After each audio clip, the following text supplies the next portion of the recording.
KPU menginginkan adanya pemilih yang ada target meningkat.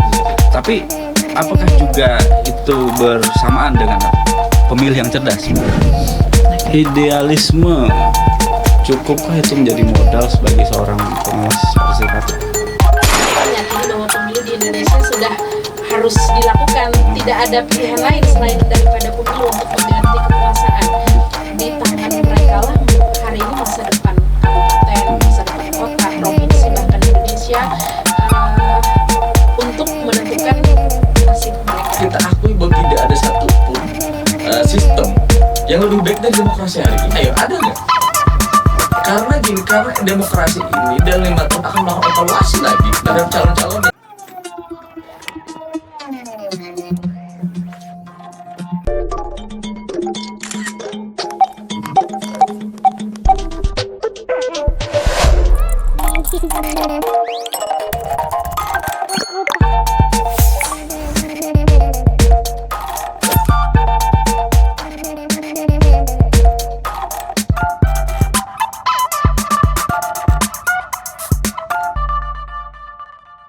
Ada dua penyelenggara pemilihan umum. Betul. Ada KPU, Komisi Pemilihan Umum, dan juga Bawaslu, Badan Pengawas Pemilihan Umum.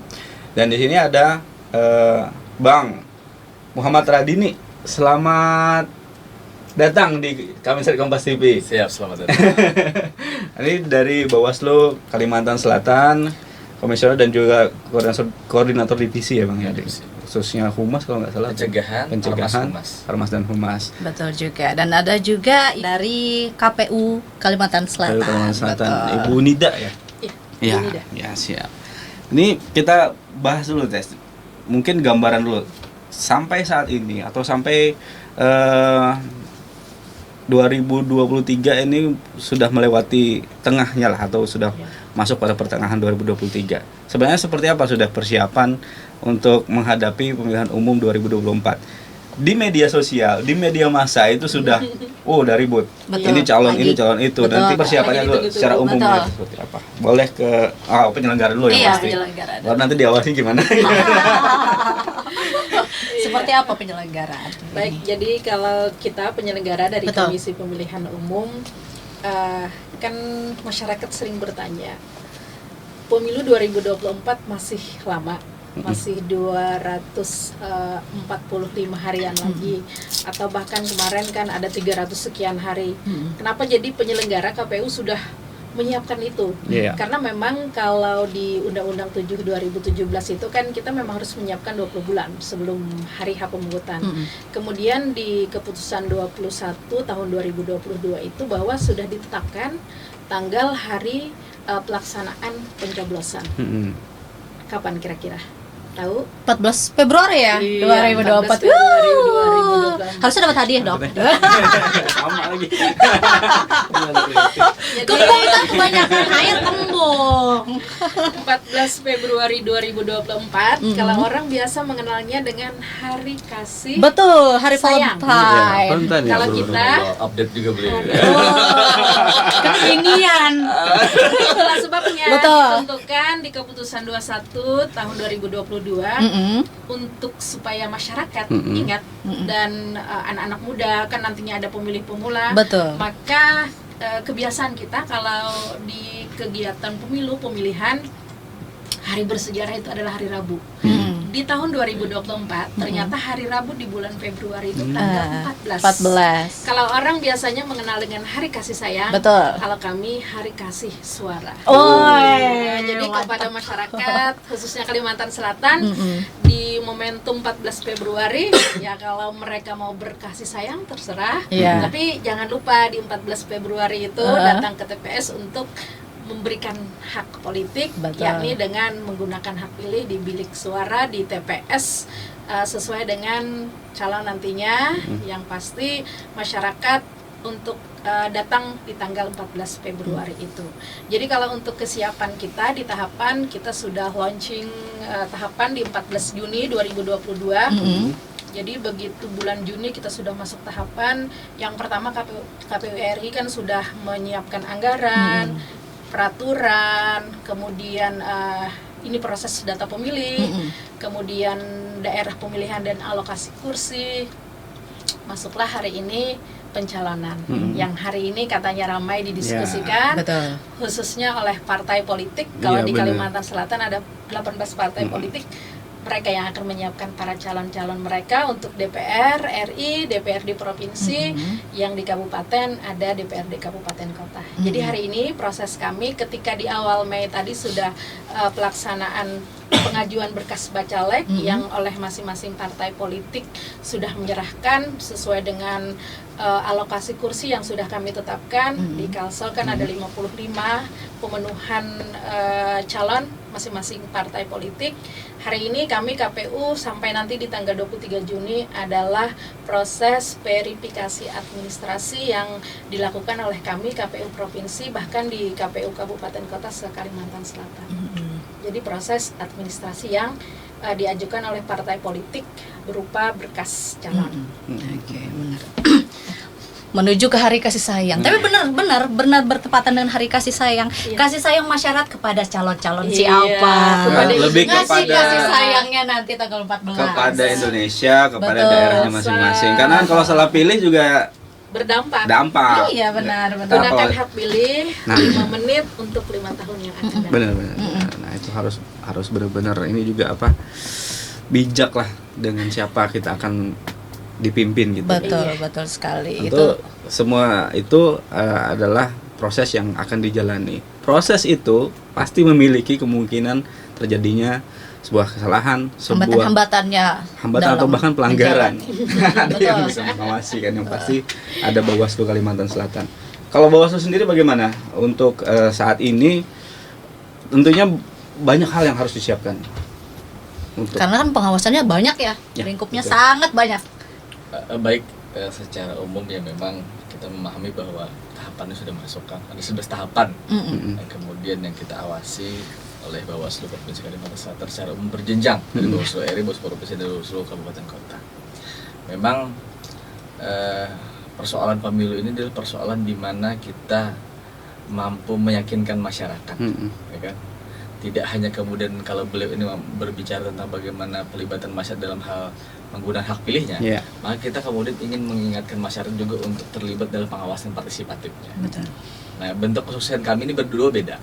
Beliau kemudian bagaimana jumlah partisipasi, kalau kami jumlah pengawasan partisipatif, di mana melibatkan civil society, gerakan sipil, masyarakat secara umum, partai politik atau siapapun, LSM dan sebagainya, agar kemudian ikut terlibat dalam mengawasi tahapan ini. Karena Bawaslu itu mungkin hanya 2 atau 3 negara di dunia yang sejenis Bawaslu adanya. Oh gitu. Indonesia itu sudah sangat demokratis, bahkan mengalahkan Amerika Serikat kalau saya lihat. Kalau saya pikir ya, Ya. dan saya pikir sepakat dengan banyak pengamat juga mengatakan, karena bagaimanapun kita ini di Indonesia ini ada tripartit penyelenggara. Kalau di biasanya ada tres politika, eksekutif, legislatif, yudikatif negara itu kan, maka di pemilu ini ada juga tripartit penyelenggara. Ada KPU yang mengawasi KPU, ada Bawaslu, termasuk peserta pemilu. Kemudian mengawasi kemudian Bawaslu dan KPU ini DKPP. Coba lihat, bayangkan, luar biasanya negara ini memastikan demokrasi itu terus berjalan. Idealnya seperti itu ya. Benar. Dan makanya kemudian kalau saya pikir memang ketika ada anomali-anomali dalam demokrasi, ada kekecewaan, ada sebagainya. Demokrasi ini atau pemilu sebagai proses evaluasi. Evaluasi. Nah, rakyat hari ini kalau jangan asal ngomong saya tidak sepakat, tidak ini gunakan hak pilihnya pada hari ini. Betul. Di situ Nah, menunjukkannya. Di situ menunjukkan bahwa keterlibatan masyarakat. Karena begini, kita itu memerlukan harapan. Pemilu ini bagaimana harapan masyarakat dalam konteks perubahan, perbaikan dan sebagainya. Ini dilakukan. Pun sama dalam organisasi. Ya. Kenapa kemudian organisasi kemudian berganti pemimpin itu bagaimana menampung harapan? Nah, demokrasi ini sebagai sebuah sistem yang kemudian kita sepakati bersama. Nah, Bawaslu kemudian memastikan bagaimana demokrasi ini agar berjalan sesuai dengan taat asas dan taat aturan. Agar kemudian KPU sesuai, dan kemudian kami juga yang mengawasi juga agar kami sesuai. Ya gitu kan. Jadi memang ini soal bagaimana kemudian check and balance terjadi. Agar memastikan kemudian 14 Februari ini tidak ada pembajakan demokrasi. Kira-kira itu. Pembajakan demokrasi yang dimaksud seperti apa nanti? Contoh misalnya bagaimana money politik, gitu kan? Kemudian atau misalnya bagaimana kemudian kita memastikan KPU juga berintegritas, berkeadilan, taat asas itu kan, langsung, umum, bebas, jujur dan adil itu tidak hanya kemudian kepada masyarakat tapi juga kepada penyelenggara dan kepada peserta pemilu, memastikan itu. Iya, benar. Pun sama dengan kami, misal ketika ada laporan itu kemudian memiliki bukti yang kuat, lalu kemudian atau informasi awal kami tidak menerjun, maka kami juga akan berhadapan dengan DKPP, kode etik. Bahkan pada tingkat paling bawah, misalnya pada TPS, pengawas TPS juga ada. Nah, artinya memang bagaimana kemudian negara ini sudah mencoba menciptakan sebuah sistem di mana kemudian kita memastikan bahwa seluruhnya ini berjalan sesuai dengan koridor dan tata aturan yang kemudian kita sepakati bersama oleh negara ini. Nah, kira-kira itu. Tadi berbicara soal partisipatif. Saya punya pertanyaan yang sebenarnya ini agak apa ya? Agak unik sih, agak nyeleneh sedikit. Bawaslu menginginkan sebuah pengawasan partisipatif yang aktif dari masyarakat. Dan KPU menginginkan sebuah keterlibatan suara ya, partisipasi pemilih yang tinggi. Sekarang kita berbicara juga soal cara seorang mau itu calon anggota dewan atau calon pemimpin daerah, pemimpin negeri mendekati orang-orang tuh. Kita tidak bisa tutup mata tentang money politik mungkin. Apakah itu banyak yang beranggapan kalau money politik justru menggirahkan sebuah meningkatkan partisipasi. Ada cintanya kan di hari itu. Iya, betul. Nah, lalu itu seperti apa pandangannya dan bagaimana meluruskan pikiran itu? Itu sebenarnya pikiran yang falasi kan, pikiran yang salah. Bagaimana? Sejauh ini kalau untuk upaya peningkatan partisipasi masyarakat, kalau kami penyelenggara ya kita intens melakukan sosialisasi, kemudian edukasi, tapi sampai hari ini kita tidak membenarkan dengan adanya yang money politik itu tadi. Betul. Kalaupun di masyarakat masih menganggap bahwa tidak akan datang ke tempat pemungutan suara kalau tidak ada cintanya, ya kami Hari kasih sayang katanya tadi. sebagai penyelenggara menekankan kepada masyarakat ya menggunakan hak pilih sesuai dengan hati nurani kan, idealnya seperti itu. Hal lain yang terjadi kalau itu upaya partai politik, para calon misalnya kan, ya fungsi pengawasan lah yang akan jalan. Sejauh ini kalau kami penyelenggara, kita lebih menekankan kepada masyarakat bahwa untuk peningkatan partisipasi masyarakat di pemilu 2024 kita punya divisi, kemudian kita punya program yang itu akan kita maksimalkan ke masyarakat. Hari ini juga kita akan sosialisasikan kepada masyarakat. KPU RI punya satu bentuk kegiatan kirap pemilu.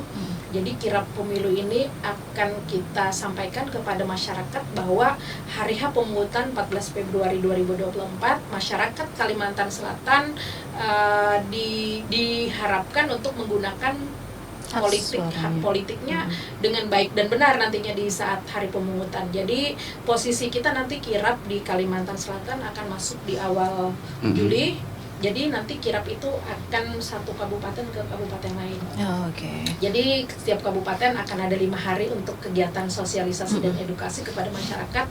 Jadi target kita ya kaum marginal, kemudian pemilih pemula, kaum perempuan, disabilitas, semua segmen kita sentuh untuk tiap kabupaten. Nantinya ini adalah salah satu bentuk upaya dari kami penyelenggara di target partisipasi masyarakat pemilu nantinya di tahun 2024. Agar partisipasi dari masyarakat ini sendiri bisa meningkat ya, apalagi itu menghindari masyarakat yang tidak menggunakan hak suaranya malah golput gitu. Kalau nggak ada cintanya malah memilih golput, itu usaha tadi. Gimana Bu?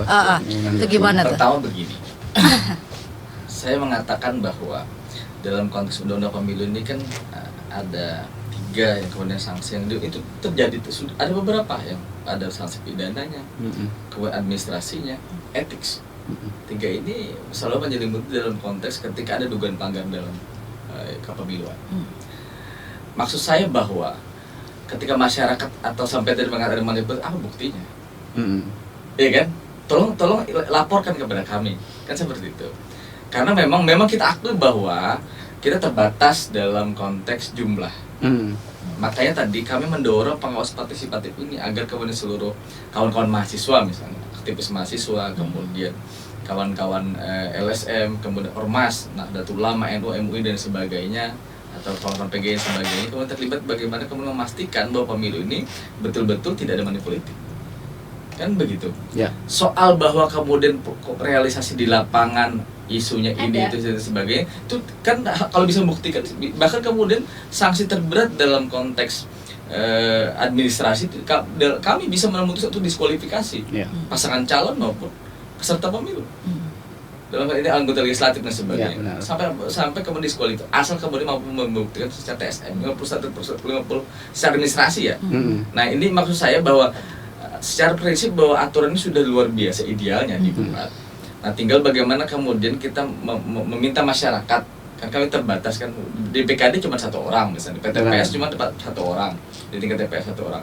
Artinya memang ketika berbicara pengawas secara menyeluruh, maka kemudian bagaimana kita mampu, intinya kita ini stimulus saja lah, Bawaslu ini kemudian mampu berusaha membangun budaya di masyarakat. Ya. Kan gitu. Ketika Bawaslu saja sebagai sebuah organisasi kepanjang tanganan dari undang-undang dibentuk, lalu kemudian bagaimana supaya memastikan pemilu taat asas, kan, taat aturan, maka yang kemudian kita lakukan adalah bagaimana kemudian kita bisa membangun pelibatan masyarakat ini. Maka ini kami usahakan. Kami ada banyak hal dalam konteks upaya-upaya kita dalam pencegahan ini, dalam pengawasan ini.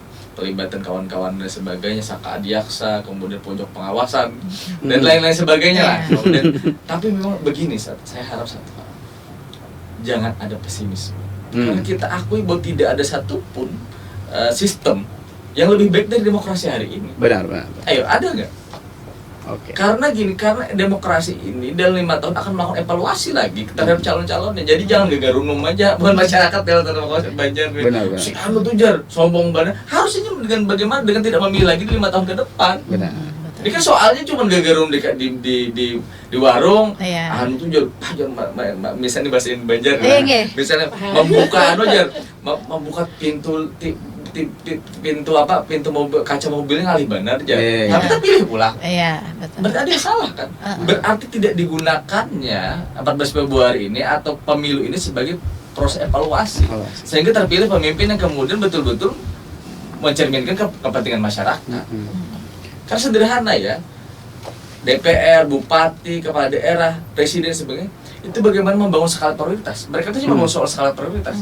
Kita memang tidak bisa mensejahterakan semua, anggaran kita nggak mungkin. Tapi bagaimana kemudian dengan keberpihakan kawan-kawan, dengan adanya keterlibatan dalam pemilih ini, maka ada membangun soal jiwa.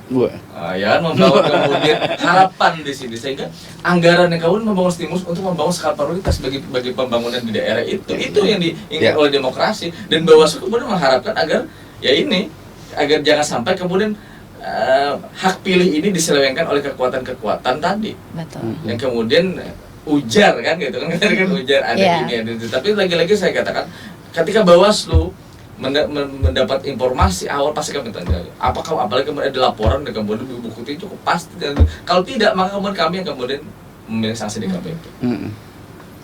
Luar biasa kan, Karena dipantau juga kan Iya. KPP. Nah, itu yang saya ingin tekankan bagi masyarakat. Maksud saya bahwa kita jangan pesimis, karena tidak ada lagi sistem yang mana lagi ingin kita pakai. Legal, Iya. pergantian kekuasaan. Bang kekuasaan. Nah, kira-kira itu. Dan ada satu kalimat yang pernah saya dengar dari seseorang yang cukup ini ya. Dia berkata bahwa pemilu ini adalah saatnya untuk menghakimi gitu. Menghakimi sebuah pemerintah ketika dia tidak mampu menjalankan tugasnya dengan baik, itulah saatnya yang tepat untuk misalnya tadi ketika kita nilai bahwa itu tidak sesuai, maka tidak dipilih lagi gitu kan. Menghakimi. Dia itu soal definisi lah. Ya. Saya katakan bahwa tapi satu hal, penghakiman ini kan jangan sampai kemudian kita menganggap bahwa soal-soal kemudian isu-isu terkait dengan money politik, kemudian kesombongan calon, kan gitu kan, Ya. terkait dengan integritas calon dan Betul. sebagainya, kemudian tidak merugikan masyarakat. Tapi satu hal, saya tidak mengatakan, tapi saya mengatakan lebih baik evaluasi.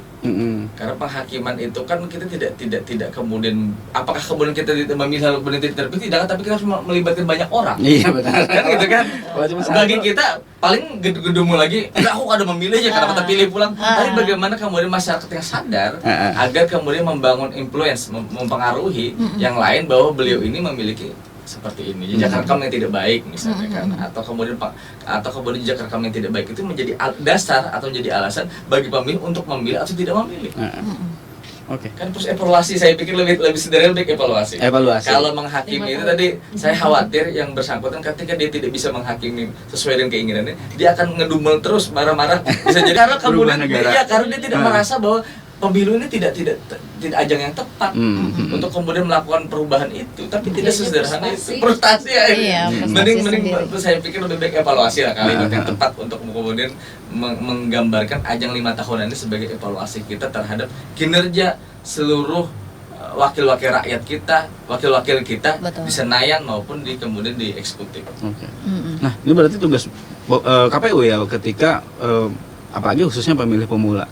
Bagaimana dia bisa memproses sebuah informasi, misalnya pemerintah ini seperti apa, Iya. apa yang sudah dilakukannya, kemudian itu menjadi bahan evaluasi tadi. Itu apakah memang sebenarnya di KPU ada hal yang membuat itu atau melatih itu kepada masyarakat? Ya, atau ya ini apa pemilih Gen Z ya dalam bahasa Gen Z kita. lagi. Kekinian sekarang itu kan perannya lebih Milenial. sekarang ini lebih besar kan, bahkan ada yang menyebut generasi Gen Z ini 60% lebih banyak daripada kaum yang tua kayak gitu. Jadi di proses persiapan tahapan kita, kemudian hari ini sudah di masa-masa pertengahan, KPU Bawaslu hadir. Kita sebagai penyelenggara yang pertama adalah menunjukkan integritas kita. Betul. Jadi kami dulu nih sebagai penyelenggara meyakinkan kepada masyarakat kalau penyelenggaranya saja tidak bisa dipercaya, bagaimana proses itu bisa dipercaya oleh masyarakat kita, karena kita yang akan memproses calon itu menjadi terpilih. Di tangan kamilah calon itu yang akan terpilih secara proses. Tapi secara hasil kan urusan mereka masing-masing nanti di hari H pemungutan. Jadi pada saat kita mencoba untuk menyampaikan pesan-pesan ini kepada masyarakat khususnya pemilih pemula, yang pertama kita memastikan bahwa proses pemilu pergantian kekuasaan ini adalah yang paling legal, yang paling berbeda. Kan kita meyakini bahwa pemilu di Indonesia sudah harus dilakukan, tidak ada pilihan lain selain daripada pemilu untuk mengganti kekuasaan. Siapa nantinya yang akan memimpin Republik Indonesia, Kalimantan Selatan atau kabupaten kota se-Kalimantan Selatan. Jadi itu yang kerap kali kami sampaikan kepada pemilih pemula, generasi-generasi milenial, bahwa di tangan mereka lah hari ini masa depan kabupaten, masa depan kota, provinsi, bahkan Indonesia untuk menentukan nasib mereka. Karena kontrol pemilih juga tidak hanya sampai di hari H. Mereka nantinya yang akan mengontrol bagaimana kebijakan, bagaimana sebuah keputusan oleh para pemimpin kita. Karena masyarakat kan punya peluang untuk menyampaikan aspirasi berikutnya. Betul. Apalagi Tidak kan hanya generasi milenial itu sosmed ya, mainnya mereka sosmed. Jadi kontrol-kontrol para pemilih pemula itu sangat diharapkan sebenarnya sebagai ajang penyeimbang. Jadi ketika pemimpin yang terpilih, kita jangan antisipasi jangan takut dengan komentar-komentar dan masukan para komentator di media sosial khususnya, bahwa mereka memang menginginkan hari ini kabupaten mau dibawa kemana, provinsi mau dibawa kemana, Indonesia mau dibawa kemana. Jadi penekanan kami kepada masyarakat khususnya pemilih pemula, jangan sampai di hari H saja tugas-tugas mereka. Tadi para Dini sebagai Bawaslu kan menginginkan masyarakat aktif berpartisipasi, mengontrol jalannya tahapan dan proses ini. Kalau kami tidak hanya di hari H pemungutan, kontrol masyarakat tetap akan jalan sampai di 5 tahun yang akan datang. Artinya kumpulan evaluasi itu akan terjadi di 5 tahunan. Begitu selesai, begitu akan dipilih lagi, evaluasi dan catatan oleh pemilih, oleh masyarakat, itu yang akan menjadi satu semangat bagi calon. Ini dijadikan semangat kalau itu jadi adalah sebuah kontrol dan masukan. Jangan takut dengan masukan masyarakat kita. Itu kalau bahasa kami jadikan tantangan. Kalau hari ini kita dikritik oleh masyarakat atau anak-anak muda, jadikan itu sebagai sebuah tantangan. Jadi kepada para caleg, semua aspirasi, semua keinginan, kalaupun tidak semuanya ya para Dini bisa kita akomodir, tapi setidaknya lebih banyak lah seperti apa nantinya tantangan itu harus kita selesaikan dan tuntaskan di 5 tahun masa kepemimpinan atau kesempatan sebagai wakil rakyat. Betul. Itu.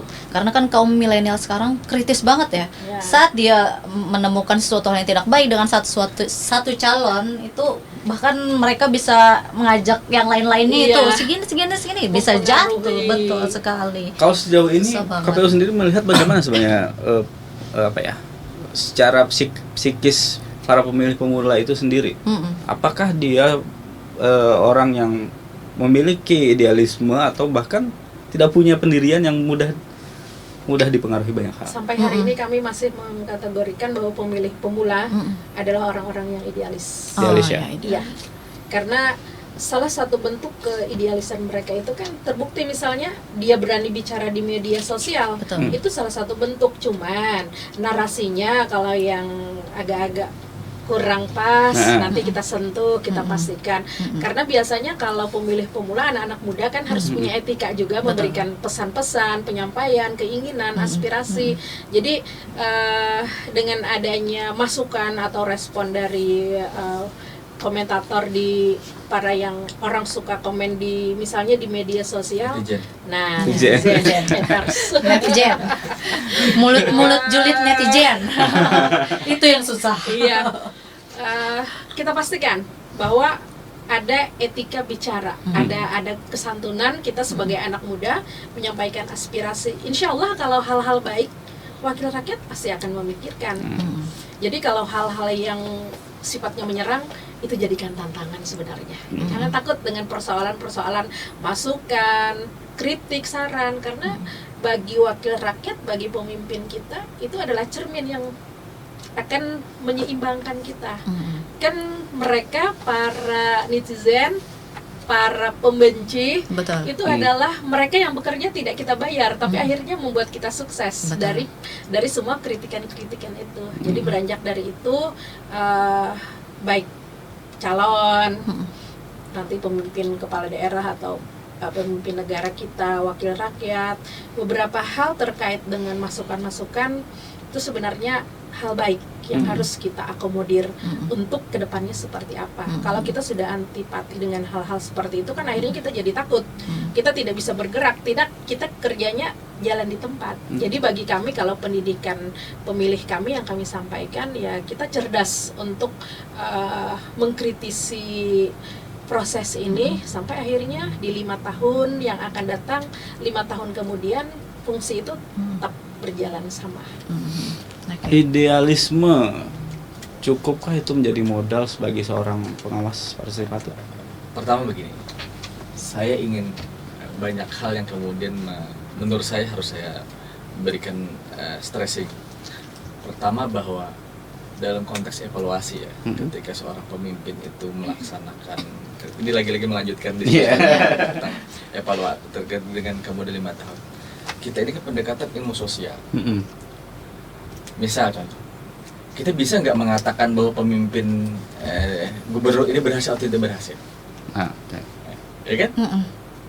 Ada yang kemudian suka, meskipun bisa, karena begini, keinginan kita saja tidak pernah bisa mungkin mencapai 100%. Iya. Tidak ada. Termasuk kemudian calon itu pun ketika membangun visi misi dan sebagainya, apalagi kemudian janji-janjinya itu tidak 100%. Pian udah punya suami istri belum? Ada. Pian sudah. Sudah. Kira-kira laki Pian 100% nggak ada mampu menunaikan janjinya. Wah, Pada ini saat sebelum ini Sama. tanya deh. Wah, ini kalau Maksud saya Ngerti. bahwa dalam konsep pendekatan sosial itu kita tidak bisa mengatakan bahwa si A ini gagal Iya, ataupun betul. berhasil. Tinggal Tidak bagaimana 100%. kemudian pendekatan sosial dalam konteks kajian sosial, lalu ada kemudian ada alat ukur untuk Ya, sudah. membaca Betul, betul. publik apakah- Parameternya ya, harus parameter ya, kemudian untuk kemudian suka atau tidak suka terhadap kepemimpinan si A, Betul. gubernur si B, presiden A, apakah suka atau tidak suka, itu tentang tingkat kepuasan yang bisa dibaca. Tapi lagi-lagi saya ingatkan bahwa makanya ini masyarakat harus betul-betul cerdas, karena berbicara disiplin ilmu sosial ini luar biasa luas, ya kan? Karena kepuasan seseorang itu mampu dipuas lewat mana? Kan tidak bisa kita ukur. Nah, tapi lagi-lagi makanya tadi saya katakan, kembali lagi, apakah kamu idealisme itu mampu untuk kemudian menjawab terhadap dengan saya katakan iya, karena idealis itu kan berasal dari ide, dari mimpi. itu cenderung dari dalam. Oh, berarti dia Misal menganggap contoh, seperti itu. ya, misal contoh idealisme, misalnya saya ingin Indonesia baik, itu idealisme. Dan saya pikir ketika dia masyarakat Indonesia, dia lahir di Indonesia, maka saya pikir lahir di Banjarmasin misalnya, maka idealis Chauvinis itu ada. Saya ingin orang Banjar ini harap, Ya, orang Banjar itu hebat. Itu idealis. Nah, soal kemudian bumbu-bumbu idealisme lalu ada hal A, B, C lain, itu soal penambahan. Tapi ketika dasarnya, ketika idealisme masih baik. Termasuk dalam konteks misal pengawasan partisipatif, pasti semua orang ingin terlahir pemimpin yang kemudian sesuai dengan mimpi-mimpi untuk membesarkan Banjarmasin, untuk membesarkan Kalimantan Selatan, membesarkan Indonesia secara luas. Nah, sederhananya seperti itu, karena idealis itu memang murni. Idealis itu kan ide sesuatu yang kemudian dari dasar dari dalam alam pikiran. Nah, ketika dia lahir di Banjar, ketika lahir misalnya di Pahuluan, maka kemudian menjadi orang Pahuluan yang kemudian yang juga jadi orang hulu sungai, orang Kalsel, ya Pahulutan beda lagi. Kemudian ada orang Indonesia kan. Nah, ini artinya kita harus memahami bahwa memang idealisme itu muncul dari dalam. Dan itu memang dasar fondasi kita untuk kemudian melakukan perbaikan itu memang dari idealisme. Karena dia murni.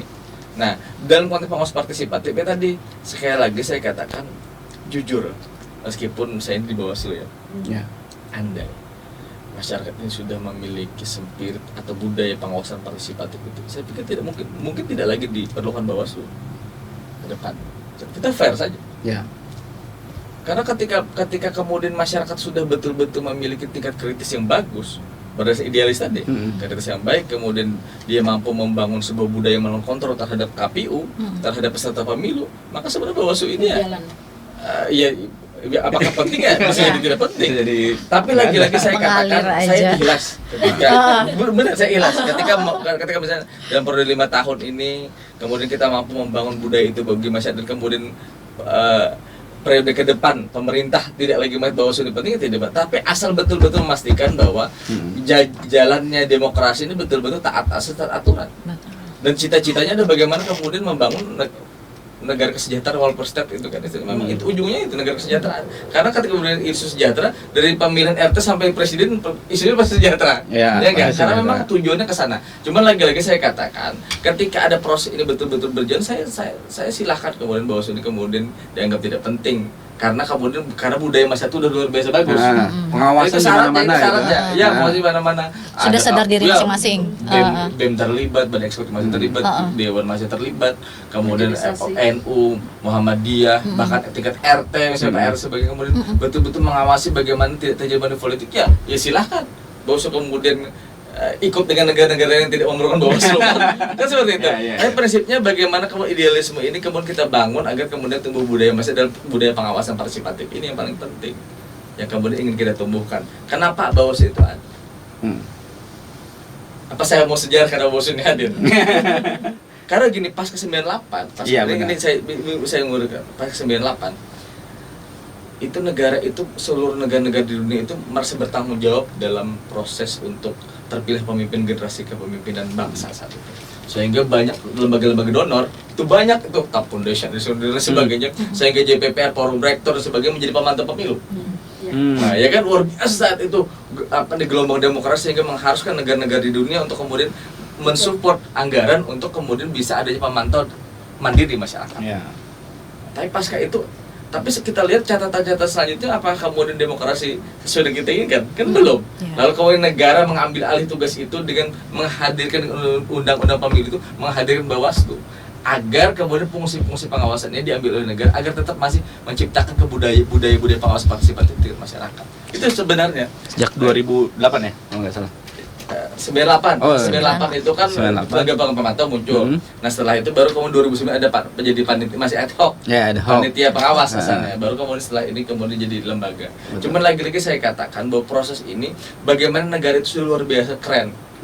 Dia mengambil alih tuh yang biasa di negara-negara donor untuk melakukan pemantauan itu, yang pemantauan mandiri dalam lembaga donor itu untuk mengawasi pemilu, tahapan pemilu. Lalu kemudian hari ini negara dengan meletakkan Bawaslu agar, karena ngisinya juga aktivis yang itu. Kan itu kan kita buka aja kan ada aktivis HMI, PMI kan. Ya memang dari awal isu pemantauan itu sudah ada di di tengah-tengah kita dengan KIPP, JPPR yang juga dari sana juga, dari kelompok-kelompok orang-orang itu juga, sehingga saya pikir negara ini luar biasa. Nah, tinggal bagaimana kita memanfaatkan lembaga ini agar kemudian penegakan hukum itu, kepemiluan itu betul-betul bisa kita laksanakan. Nah, gitu sederhananya itu. Panjang kalau baru bicara isu kepemiluan ini, tapi saya hanya menyingkat hal seperti itu. Iya.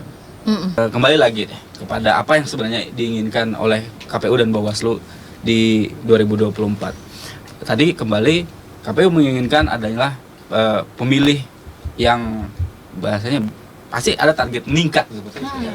Ada pemilih yang partisipasinya semakin baik seperti apa. Tapi apakah juga itu bersamaan dengan pemilih yang cerdas gitu? Ya.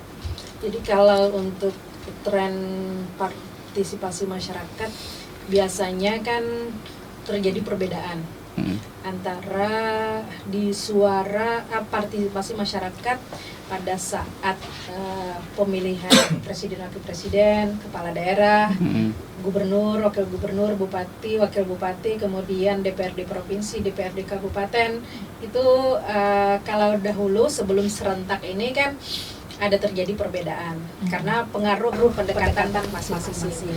Hari ini kalau kita KPU punya target tuh sesuai dengan target KPU RI kan 77,5% untuk kehadiran pemilih pada saat hari H.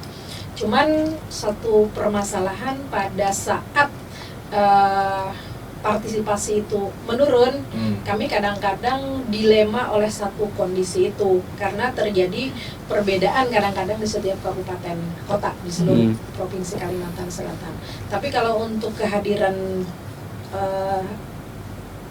pemilih pemula misalnya kan, pemilih yang baru menggunakan hak pilih, kalau dilihat dari hasil memang ada juga salah satu TPS misalnya yang pada saat kita cek dan kita pastikan bahwa pemilih pemulanya masuk dalam kategori di atas untuk kehadiran partisipasi, dan itu menjadi indikator kami, menjadi salah satu poin bagi kami bila mana salah satu kecamatan atau salah satu kabupaten yang pada saat hari H pemungutan itu pemilih pemulanya punya partisipasi yang bagus. Catatan bagi kami evaluasi dan kami tingkatkan, kemudian kami apresiasi biasanya karena memang biasa ada untuk setiap tahapan baik pemilu ataupun pemilihan ada KPU award kan penghargaan. Nah, itu lebih kepada bagaimana peningkatan partisipasi masyarakat secara umum kepada pemilih pemula khususnya diberikan apresiasi itu. Oke. Lalu Bawaslu. Oh iya, silakan. Lalu Bawaslu. Kalau Bawaslu sebaliknya. Justru sebaliknya. Bukan dalam konteks bukan sebaliknya, tapi Bawaslu gini melihatnya gini. Kalau beliau kan memastikan jumlah partisipasi agak meningkat. Nah, kalau kita memastikan bahwa jumlah partisipasi tidak melanggar aturan. Ya. Kan gitu. Apakah 77% ini betul tidak? Sesuai tidak mekanismenya, ya kan, kemudian pelaksanaannya, kemudian peserta pemilunya benar nggak membawa orang sampai 77% ini kan? Kita di situ melihatnya bahwa jangan sampai kemudian 77 apa 80%, tapi ternyata misalnya di Dukpat juga ada money politik, kemudian ada kecurangan dan lain sebagainya, sehingga taat asas atur tidak terlaksana sesuai dengan ketentuan peraturan undang-undang. Berarti kembali ke pertanyaan saya. Ya. Apa pertama? Kalau saya lebih ke sana intinya. Ya. Kalau kami tidak melihat dalam konteks partisipasinya jumlahnya, tetapi kami memastikan bahwa proses dan kemudian memastikan bahwa pemilihan berintegritas atau tidak.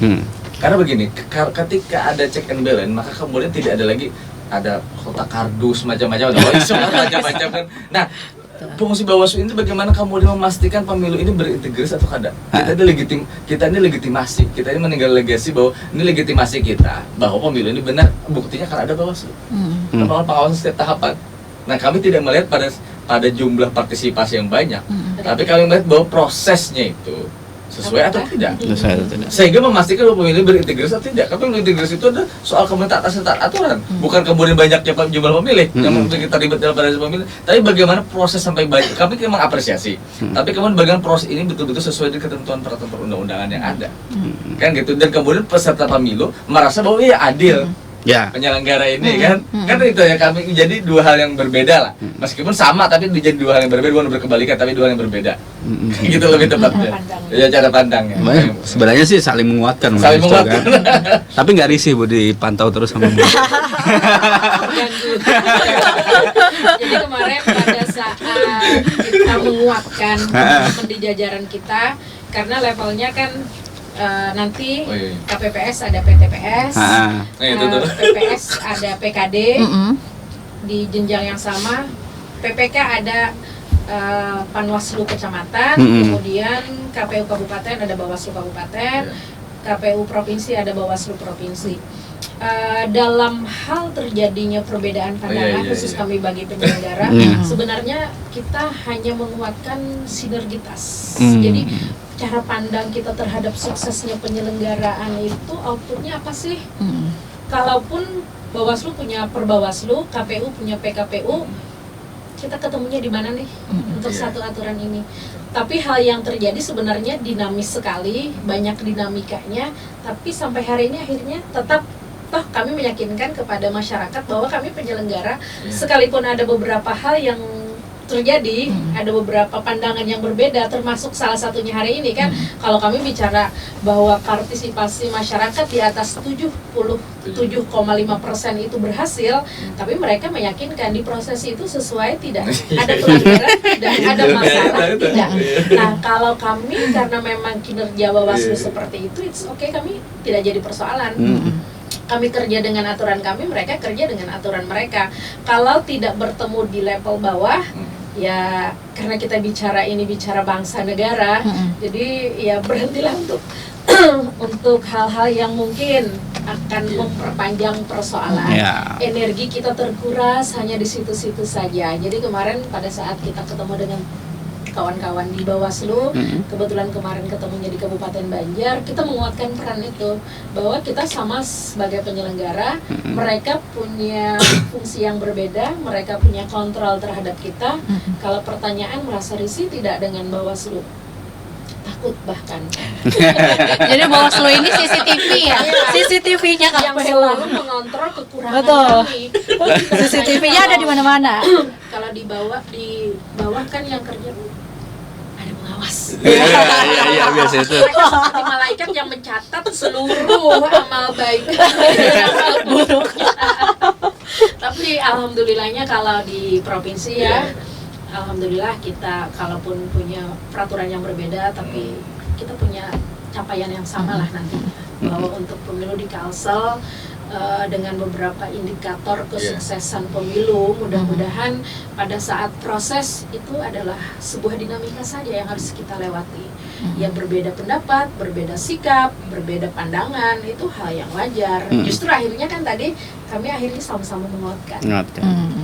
Dan ketika penyelenggara pemilu akhirnya dipercaya dengan publik, oleh publik, dengan sebuah sistem yang terjalin itu, berarti sukseslah sudah pemilu. Iya, target Tujuannya pemilu berintegritas. Iya, sukseslah sudah. Termasuk kami harapan itu, kan. penyelenggara harus Betul. menyampaikan itu dan memastikan tidak hanya terlihat berintegritas, tapi benar-benar Benar-benar. berintegritas. Dengan kekuatan sinergi tadi ya. Iya, kita bangun di situ. Jadi Tapi bisa cerita nggak sedikit Boleh. soal apa kawan-kawan PPK, kemudian PKD, Panwascam, dan kemudian PPS dan sebagainya. Tapi memang menarik ya ibu. kita ngurus persoalan-persoalan. Jadi saya pernah suatu saat rekapitulasi DPSHP di Kota Baru. Jadi tergantung budaya masyarakat ya. Ada yang kritis tuh kawan-kawan Bawaslu tuh kan. Ada yang santai, ada yang partai politik kritis kayak di Amunta dan sebagainya. Kayak saya kan baru dan kemudian menemukan beberapa kali rekapitulasi terkait dengan ini kan isu-isu misalnya daftar pemilihnya selalu sama. Hampir sama. Setiap periode, setiap pemilu ke pemilu hampir sama. Itu apa sebabnya saya bilang? Karena kita lihat yang kita kontrol ini, yang kita data ini data manusia. Ya kan? Nah, tapi yang menarik adalah saat rekapitulasi DPSHP di Banjarbaru, di Kota Baru, ada perbedaan pandangan saja sebenarnya, tidak substansial, tapi ada perbedaan pandangan sehingga Bawaslu, kemudian KPU bersaut-sautan. Nah. Sementara saat itu jam 1 siang belum makan lagi kawan-kawan partai politik di jalan. Saya semangat. Jadi bubuhannya udah makan. Jadi jamu di karena kada makan. Jadi kita lalu kita menjelaskan bagaimana pandangannya jadi jam kayak bukti bahwa bagi ulun lah cara menghalalkan gaji jalur kan. Kita harus sesuai dengan apa nih? Sesuai dengan bagaimana undang-undang itu memberikan tugas dan tanggung jawab kita. Wajar kemudian terjadi ada dinamika seperti ini. Itu misalnya PPS, PKD, Panwascam lagi kayak itu ya memang karena memang tugasnya seperti itu. Kalaupun ada problem di lapangan nanti kita diselesaikan pada tingkatan pimpinan, pada tingkatan di atasnya. Prinsipnya memang bagaimana kemudian kita bekerja ini sesuai dengan ketentuan peraturan perundang-undangan. Nah, spiritnya juga karena memang tujuan dari adanya Bawaslu itu untuk mengawasi, namanya badan pengawas. Ngawas. Iya kan? Yang mengawasi. Yang Kan ngawas. seperti itu. Sudah. Iya. Nah, sehingga kemudian di Kota Batu saya kata ini cara kami menghalalkan negara memberikan honorarium kepada kita.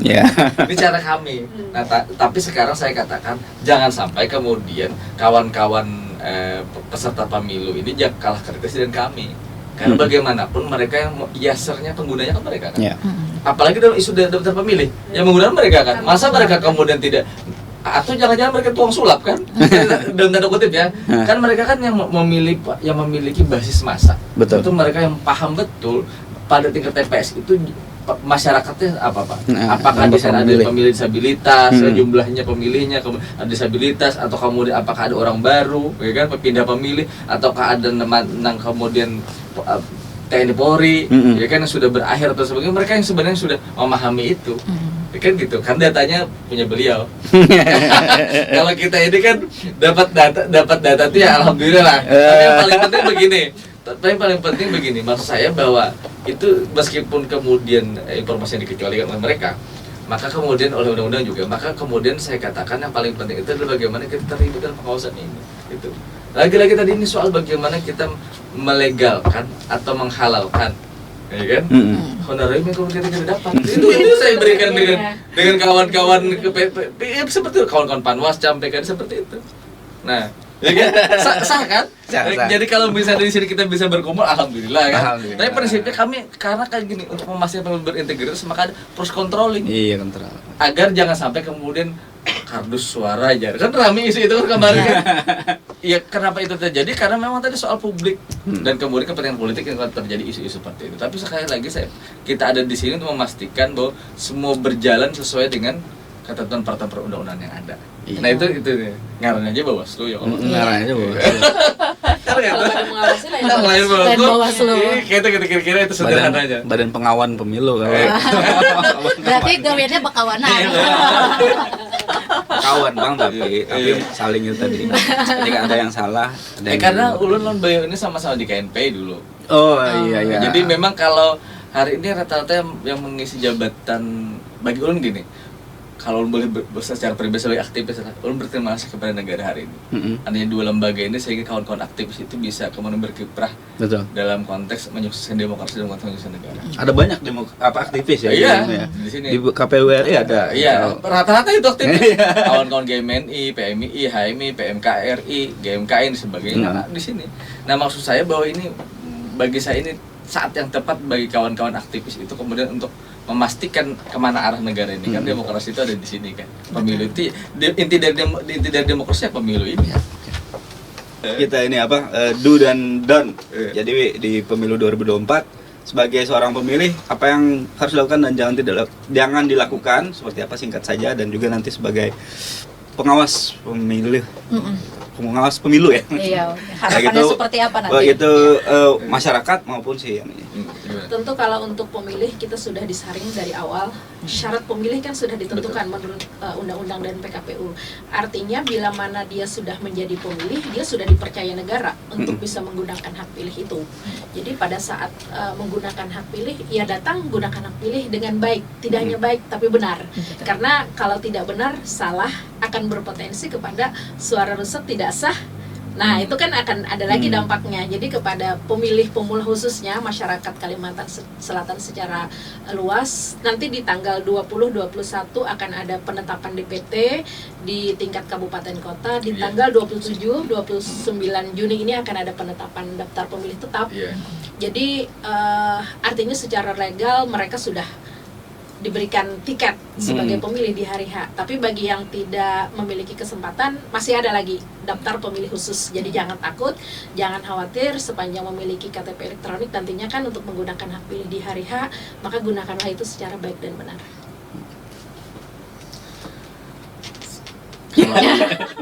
Kalau saya itu menginginkan satu hal kapan tetap, ini kan tadi generasi Z ya, generasi yang kemudian pemilih baru secara khusus ya, karena gini, saya meyakini satu hal bahwa budayanya berbeda, ya kan, budayanya berbeda, kemudian semangatnya juga berbeda.